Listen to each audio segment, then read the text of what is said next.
Yeah, I found out on Twitter, like, Jesus, I guess it was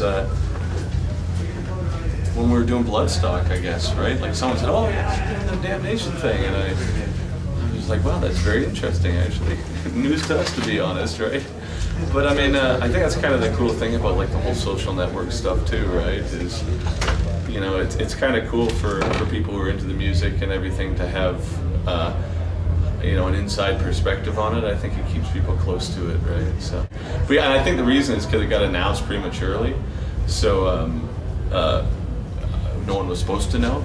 You know what I mean? But you know, there's the breaks, right?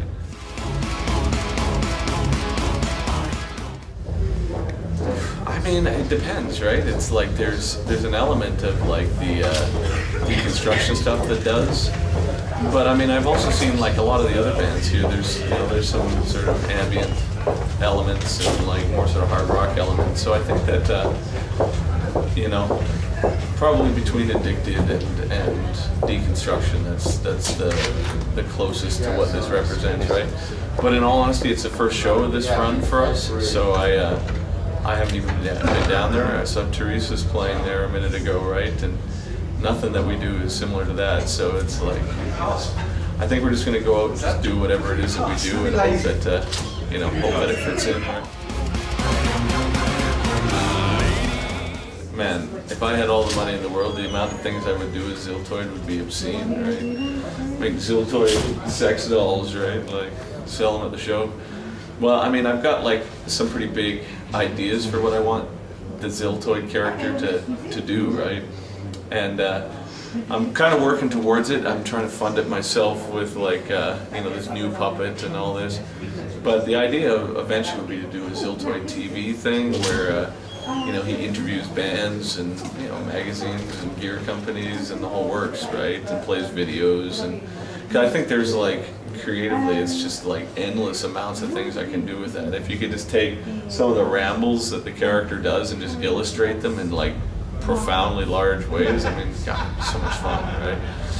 But you know, it's small steps, right? I'm letting the character gestate a little bit longer before, you know, I think I'm going to be able to afford to take it to that level. But I think you never know until you actually just get out and do it yourself. So I've got some plans on that front too, right? Right, man, that's the goal. And the new puppet that we're making is like a serious monster. It's like the one that I originally made. Even though it looks okay, is, you know, I made it myself and everything. But the new one, it's like you know, animatronic eyes and, you know, bear's teeth and like, you know, he's like a serious character, right? So I think when we start, when I get back after this tour, I've got somebody in Vancouver, and we're gonna put together a team of like 4 or 5 people and make the puppet. And like, I want him to be like a talk show host, right? And like when we do Soundwave Festival in Australia, like there's so many bands there that are like really good, and I know quite a bit of them. So I'm hoping that I can use that as an opportunity to like interview them and like, you know, play their video and hopefully kickstart Ziltoid, right? Because I think, you know, on a lot of levels, it's one thing to be interested in like the character who's like a singer in a band or a guitar player or whatever, like, you know, a douche basically, right? But eventually it's like there's just such a need for the audience for like this sort of hero worship thing that eventually it just comes to the light that, you know, whoever you're worshiping is just a dude and like, you know, an idiot and like whatever, right? And that's inevitable, right? And then a lot of times you find that when people realize that, you know, their heroes are idiots or whatever, then it's just like, hey.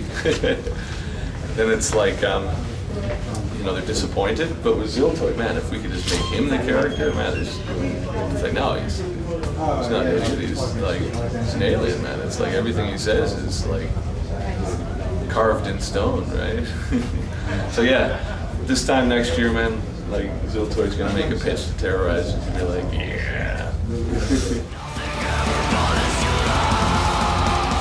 You can see Ziltoid, the pillowcase, Ziltoid, the toaster oven mitt, Ziltoid, the you know, Fox News correspondent, Ziltoid, the home and garden half-hour weekly, you know, It's like, I've got like a bunch of ideas, right? And however far people want him to go, I think he will go, right? And it's like, as a projection for me, is a way to kind of like, you know, transfer some of the things that I don't feel comfortable as a dude.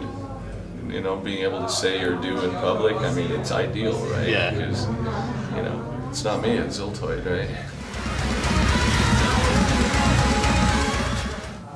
It's a hard call. They're all interesting. I mean, they're all, it's like we've had 1 or 2 rehearsals and 4 different bands, and getting everybody together, it's impossible, man. So I'm just hoping that they go over. I'm hoping that we sound good and it does what I want it to do, right? Because, man, it's been an immense undertaking, right? And I just don't want it to be like bad, right? But so far the rehearsals that we have had, and we've been individually, we've all been rehearsing like constantly, it has the potential of being really fucking good, right? And so I think Ghost could be amazing. I think Deconstruction will surprise people, and Addicted's awesome because Annie's there, and Key is going to be an introduction to it all. So I mean, my fingers are crossed that it's just going to be really cool, right? But it could also just be a total shit show, right? But if it fails, it's going to be like a totally spectacular failure, and if it succeeds, it's going to be, you know, an uber triumph as far as I'm concerned, right? So. We did, actually, while we were rehearsing, because I threw in, like, I had everybody come to Vancouver, and we had some like frantic 4-day, like 12-hour marathon rehearsals. Or at the very end, we played at a tiny little cafe up on the coast in Canada, and you know, it was a bunch of old people there, and you know, and it was good. It was really good, man. It was like Kat, the flute player. I was shocked at, you know, I mean, it's one thing to say, oh, it's new bands and there's not a lot of rehearsal, but I mean, I've been doing it for so long that I know how to, like, you know, accelerate past a lot of the learning curve, right? So it's not like, you know, a high school band playing. It's just the amount of thinking and preparation that goes into it is pretty extreme.